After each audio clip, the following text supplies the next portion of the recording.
So here is an overview of the agenda. We will start with a short introduction to the call. Then we will have a general Q&A session, which we at CAMA will answer mainly. And then there will be thematic Q&A sessions in breakout rooms for the different TRIs. A little later, there will be tips on how to find a good consortium partners from Thomas Röberleiter on EEN. And then we will close at around 15:30 to 15:25 for the B2Match platform.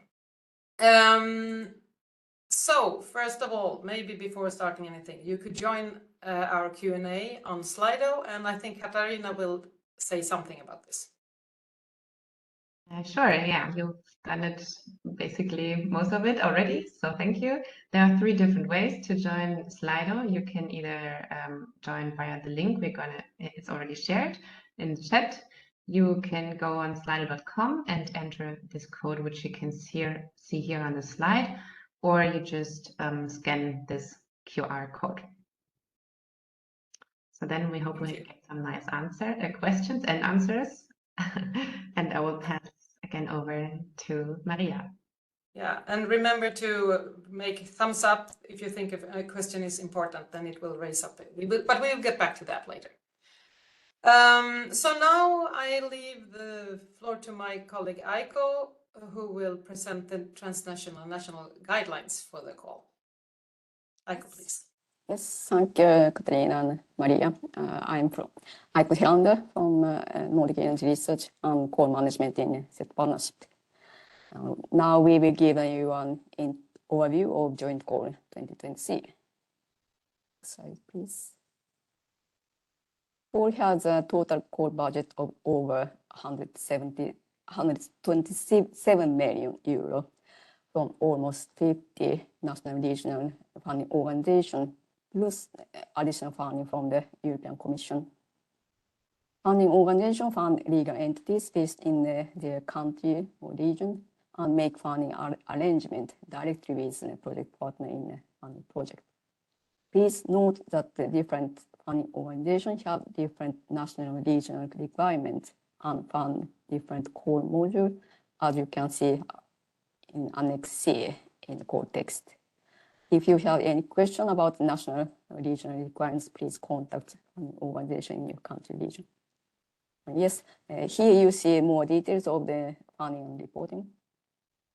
Each project consortium partner, shown in the lower part of the slide, will have a grant agreement with the funding organization in its country region, which is shown in the upper part of the slide, and do reporting to the funding organization and receive payments from the funding organization. And besides the reporting between the project consortium partners and the funding organization, the project consortium will do reporting to the CETPartnership, which receives funding from the European Commission. Slide, please. Yes.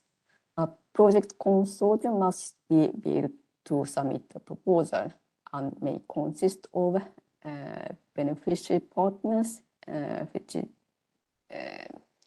who are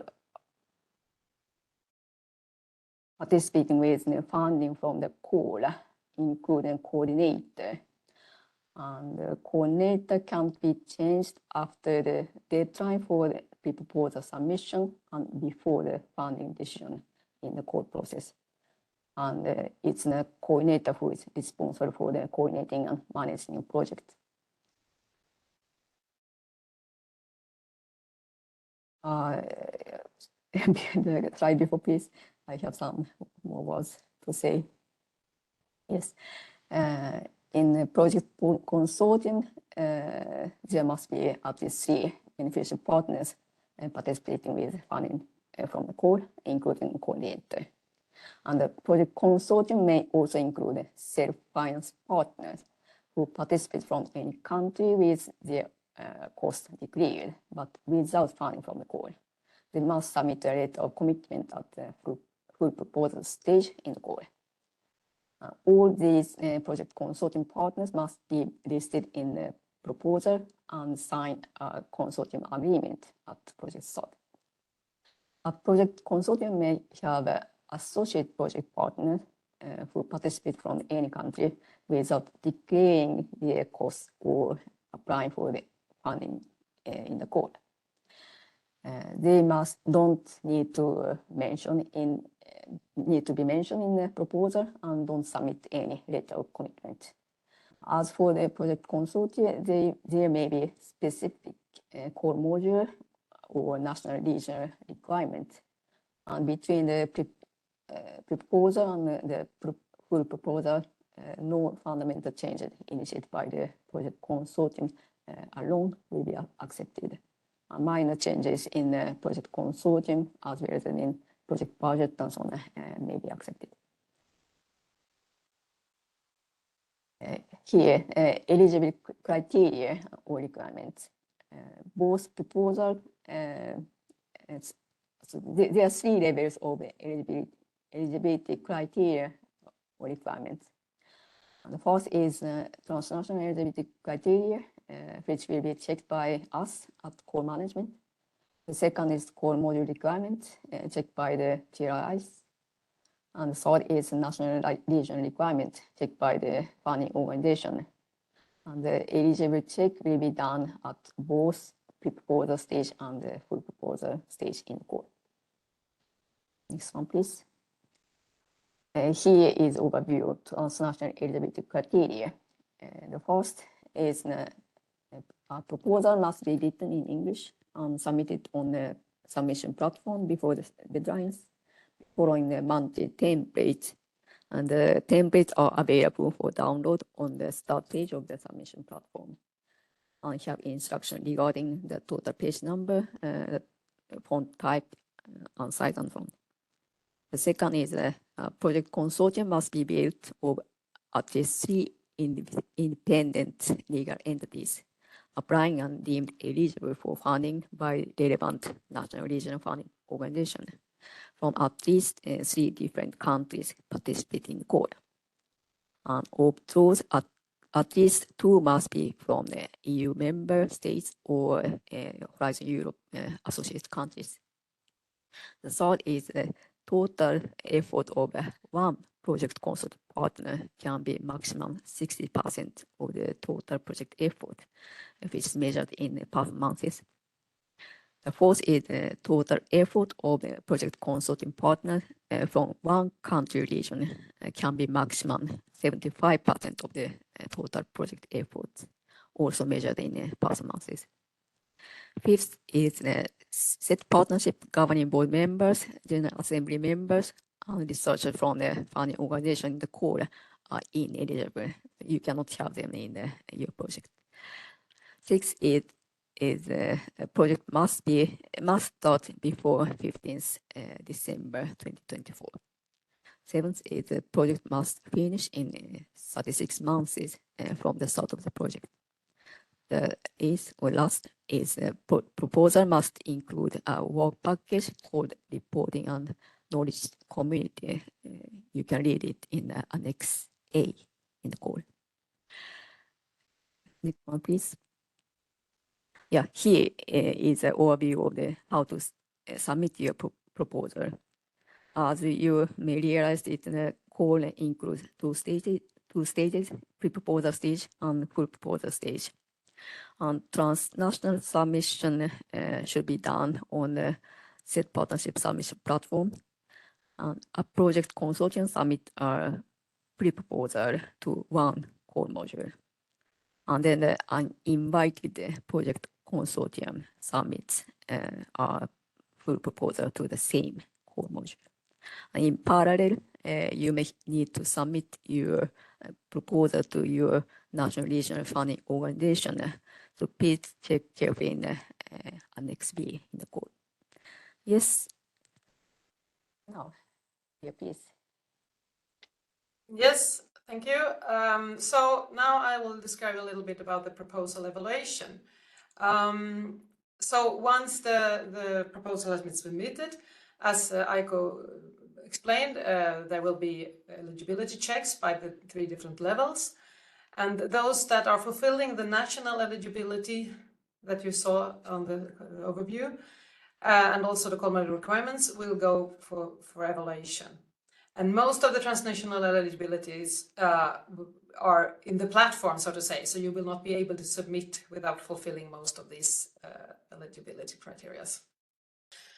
So the evaluation is done by at least 3 independent evaluators for each proposal, and it's 3 evaluation main criteria, the same as in Horizon Europe: excellence, impact, quality and efficiency of the implementation. And those are scored from 0 to 5, and we'll then get an average for what this is. And there is a cutoff for being able to get funding, and that is that the score has to be at least 10 in total, and there has to be at least 3 for each criteria. Under these scores, there will be no funding, even if there is still budget available. We will also get 1 ranking list per call module in this call. So the evaluation criteria excellence then. So clarity and pertinence of the project's objectives and the extent to which the proposed work is ambitious and goes beyond the state of the art. So this means that you will have to think of both the main call text issues and also the call module text when you describe this. There may be different approaches. TRI have different approaches. It could be research-oriented or more innovation-oriented. So please make sure to make this clear. There is also a thing that you need to have the ambition and positioning with respect to the TRL of the project. And you can find instructions about this in the call text chapter 4. The second point is soundness of the proposed methodology, including the underlying concepts, models, assumptions, interdisciplinary approaches, appropriate consideration of the gender dimension in research and innovation content, and the quality of open science practices, including sharing and management of research and innovation outputs, and engagement of citizens, civil society, and end users where appropriate. And in this part, we have the cross-cutting dimension as an integral part of the CETPartnership. So you will have to show how this is valid in your project and different aspects of this cross-cutting. So policies, societal effects, different stakeholders, and so on. And there may be specific call module requirements regarding this part as well, and you should read those parts very carefully.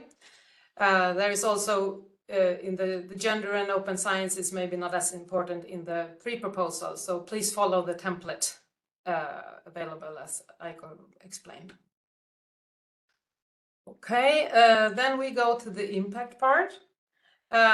The first point is likely scale and significance of the expected outcomes and impacts, including the added value of the transnational collaboration and credibility of the pathways to achieve the expected outcome and impact specified in the work program. So here it is important that the scale and significance is how big is the impact of the project, what will the impact be there. And it's also important to explain the added value on transnational collaboration, which is a goal of the CETPartnership. So this is an extra important part here. The next part is suitability and quality of the measures to maximize the expected outcomes and impacts, as set out in the dissemination and exploitation plan, including communication activities. So here you will have to describe your dissemination and exploitation. The third one is extent to which the project is relevant for the energy transition through appropriate involvement of end users, need owners, and or the private sector. So this part is, of course, then specific for the CETPartnership, as relevance for energy transition is very important in this call. The third main criteria is quality and efficiency of the implementation. And here we have the quality and effectiveness of the work plan, assessment of risks, and appropriateness of the efforts assigned to work packages and the resources overall. And here is important to describe the work package already in the pre-proposal, although maybe not so detailed. And remember to include the mandatory reporting and knowledge community work package. However, risk assessment can maybe be more described in the full proposal, but as I said before, follow the template. And you can read more about the reporting and knowledge community work package in Annex A of the call text. Then we have the capacity and role of each participant and the extent to which the consortium as a whole brings together the necessary expertise. So here you describe the roles of the partners and the synergies of the collaboration and what it makes it better than each doing everything on their own. Yes, this was it about evaluation. Then we have a timeline overview. The call stage 1 has now been open since end of September, and it's open to the 22nd of November, and it's closing, and it's a sharp deadline. Then we have evaluation, and in end of January, the second stage is open for proposals that are invited to the full proposal. It will be opened on 25th of January. Then it will be open until 27th of March, when the second stage is closing, and we have evaluation of the full proposals, and there will be a decision end of June. And project start will be somewhere during the autumn, but at the latest 15th of December. And parallel to these different deadlines, we have the national and regional submissions in different stages, as different funding organizations have different rules and different deadlines. So make sure to really check this out, because if you don't follow the national deadlines and you miss submitting something, you may not be eligible for funding. So please make sure of this, and if you're unsure, contact your funding organization to sort that out. We have had information days, and this is the second information, and we will not have any informations more, but we have the B2Match platform where you can find people. You can also find TRI experts and national funding organizations. There are events on B2Match which you could also follow, and please see also our webpage where potential events are uploaded. So I think this was it for the presentation part. Now we go to the Q&A. And again, do you want to say something, Katarina, about the Slido, how we do this? Well, I can do a short recap. So there are 3 options. You can either follow the link, which we posted in the chat, or you go to slido.com and type in this code, which you can see here, or you just scan the QR code. And then I'm going to share the Slido results because we have some already. And then I think you can already start answering them, Maria, and the call management team, if you want. Yeah, I'll try to answer, and I have my colleagues as backup. Is there any limit on the total budget of a project? Well, there is no general limit. There might be limits according to the call modules or according to the funding organizations, so that each partner may have a limit. So make sure to check this, and it's important that all partners follow their rules. So this is no general answer for this question. Is the selected project half funded by EU and half by the national funding? No. EU funding is given to the funding organization, and they get about 30% as a top-up. So it's not anything that the projects see they get funding, the partners get funding from their funding organization. So there is nothing, no collective funding from the CET partnership. It's from each funding organization to each funding partner that had applied for funding from that specific funding organization. I hope this, that I didn't make it more unclear now.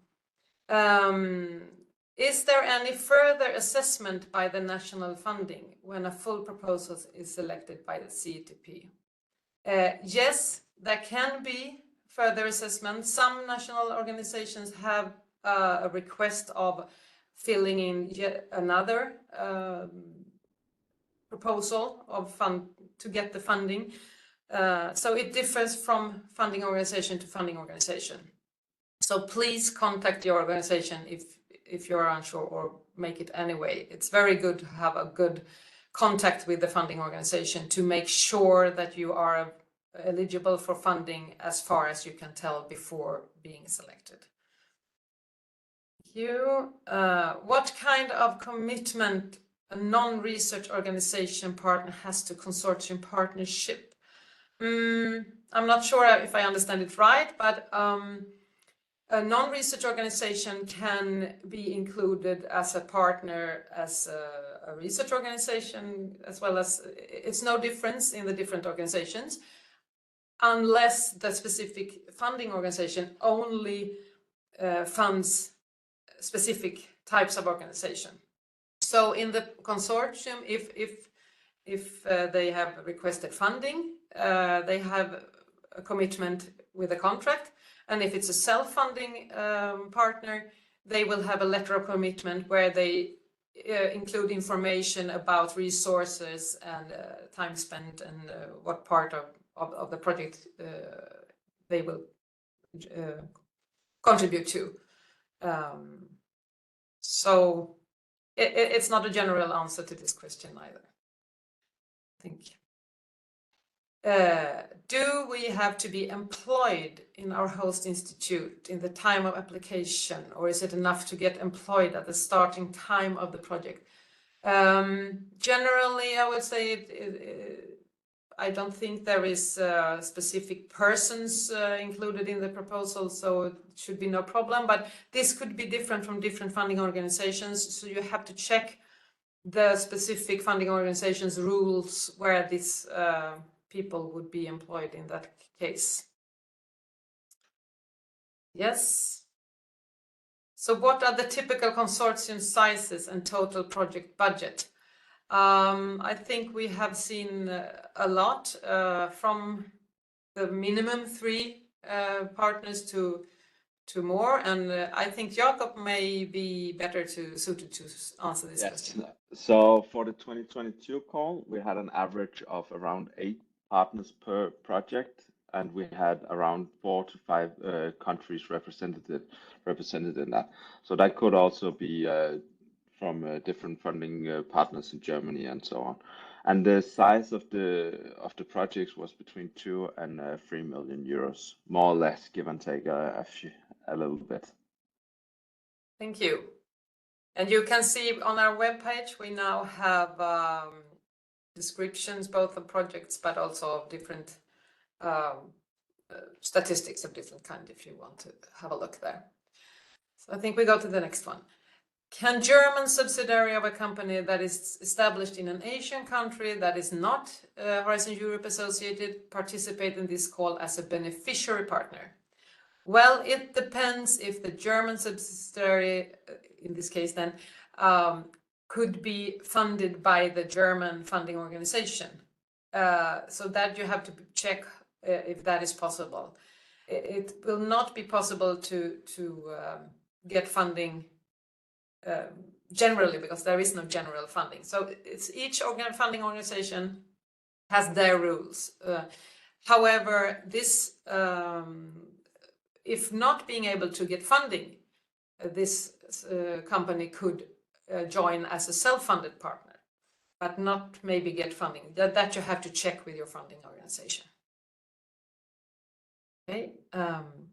Can 2 organizations from the same EU country participate in the call together, assuming the consortia obeys all other transnational eligibility criteria. Yes, if this is okay with the funding organization, this is possible, and I think we have quite some projects where there are 2 or even more organizations from the same country. But please check your funding organization national requirements, which you find both in the call text and there is a selection list on the web page where you easily find the different countries. So please go there and check everything and contact your national contact points if you are unsure. We can Did you want to add something? Yes, we can add that in some countries it's actually mandatory if you're a research organization to also include a business from your country in the proposal. But as Maria said, check with the funding organizations.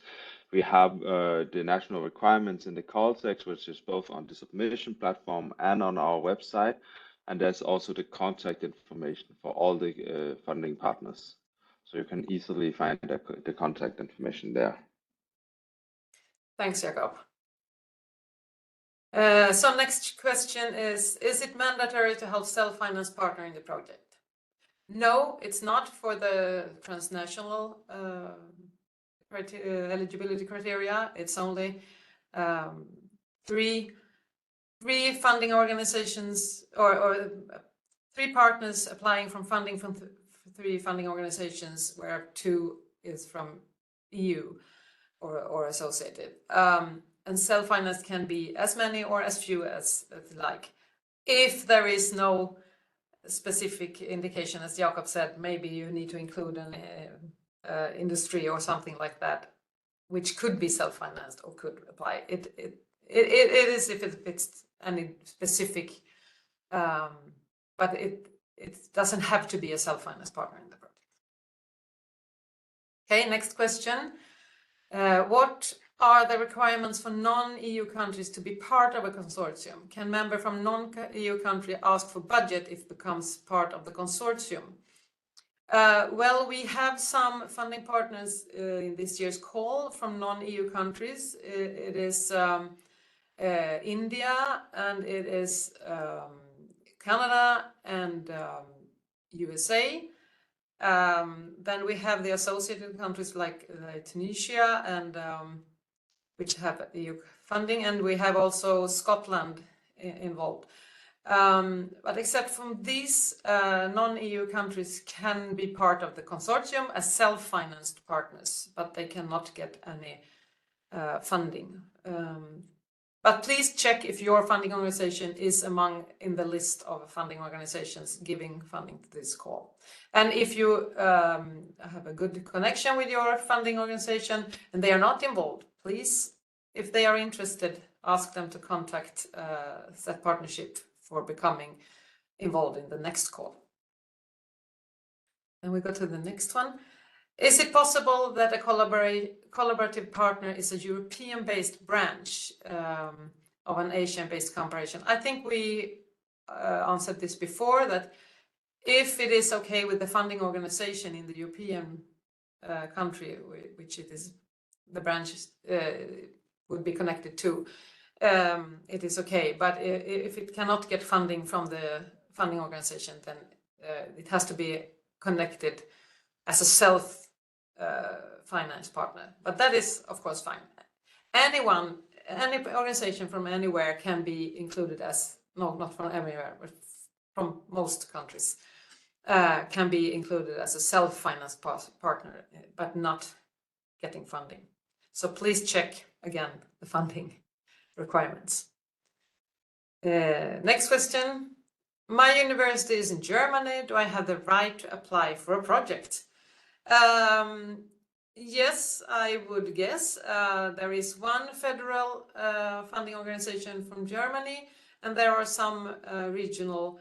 So please have a look in those national requirements if it's okay for a university to be but you have to, of course, be a part of a consortium, a minimum of 3 partners requesting funding.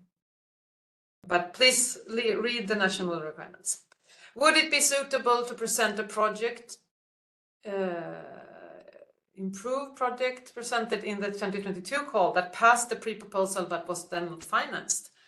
Yes, I would say this is probably a good idea if you find that the call modules for this year would suit as well as the first years, because the call modules are a little bit different from last year, but some of them are more similar.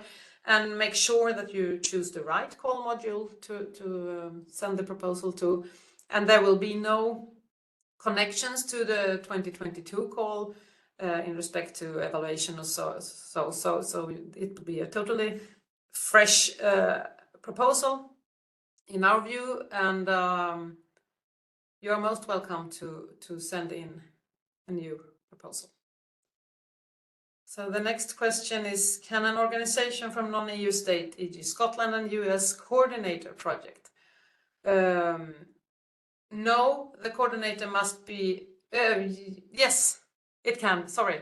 It can coordinate if it gets funding from the call. But then there has to be two more with EU, coming from EU or associated countries. So it depends on the setup of the project. Yes, okay, next question. Will we receive any comments on proposal if rejected? Yes, all proposals will get an evaluation summary report after the proposal at both stages. So you will be having some comment on the limitations of the project, or what was missing, and so on.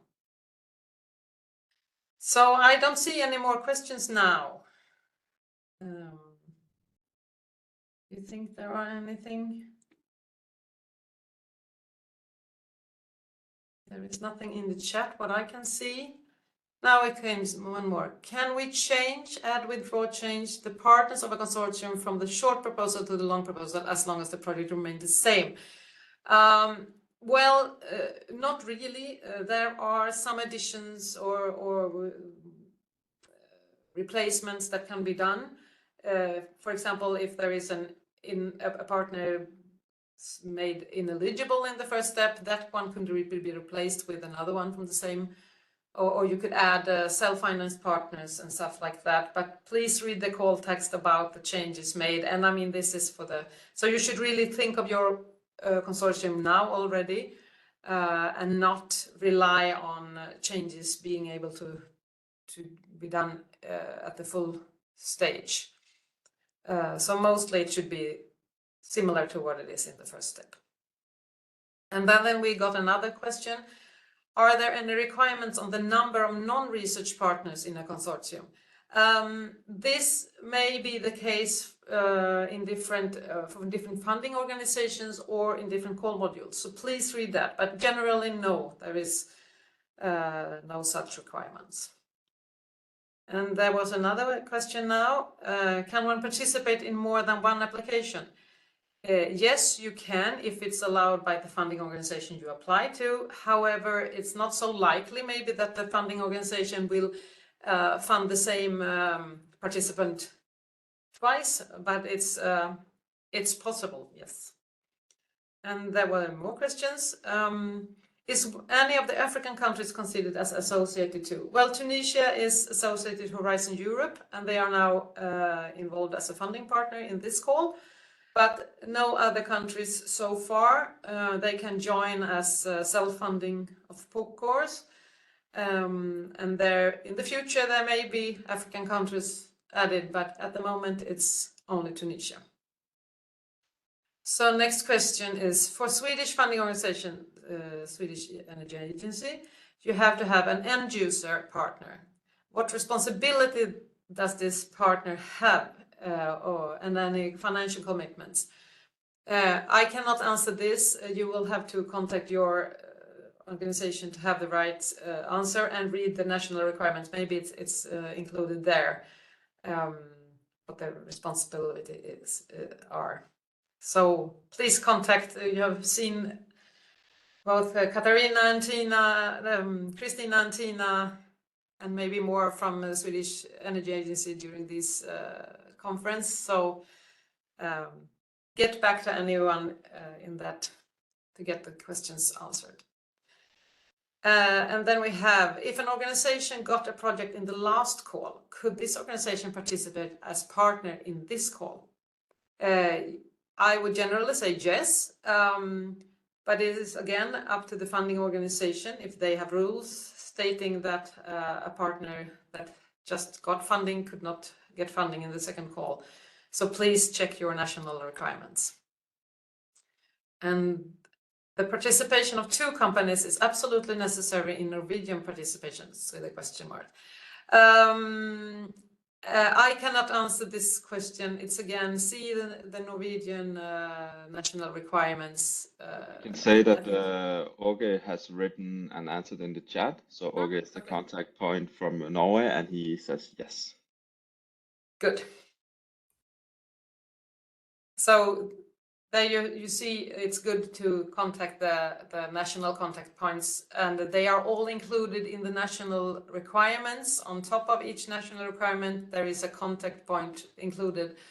So I really recommend that even if you think you find the right answer in just by reading the call text or the national requirement text, contact them to make sure that you don't put a lot of effort and then showing it that you are ineligible. So I really recommend that you contact your national contact point for this call. Hey, do we have any more in the chat, or are we fine now? Let's see, it's 22:03. We are a little ahead of schedule, I think. I don't know if we should end them and go ahead with the next part of this session maybe then? Or do we have any more questions?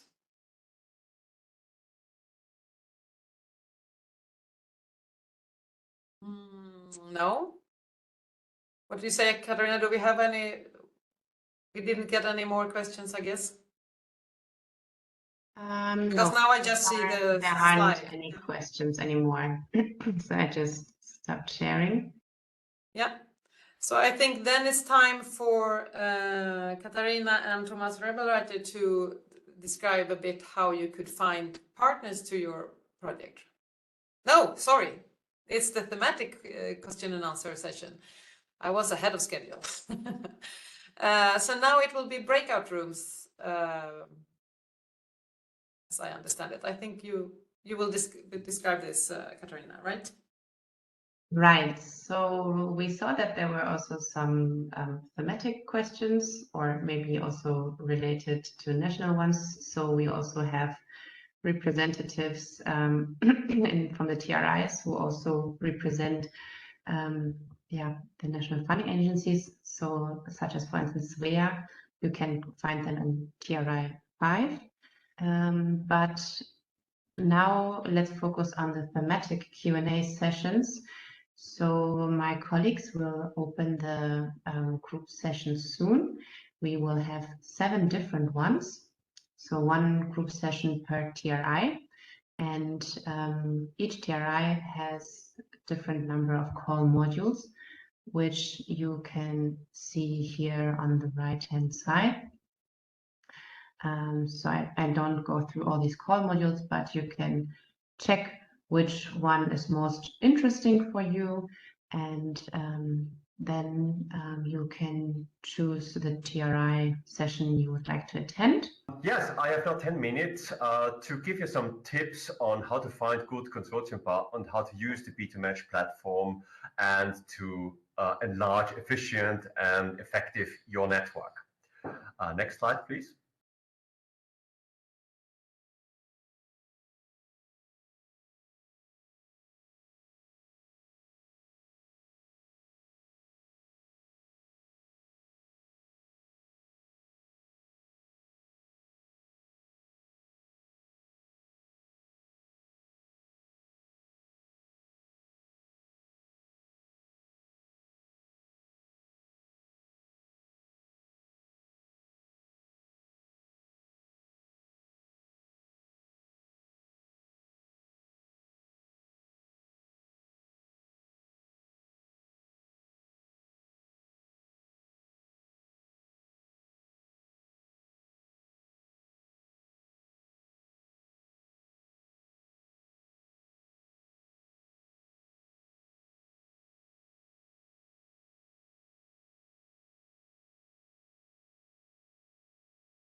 and for the future calls ahead. And good luck with matchmaking and proposal submission. And don't hesitate to contact us at Call Management if you have any questions about this. Thanks a lot.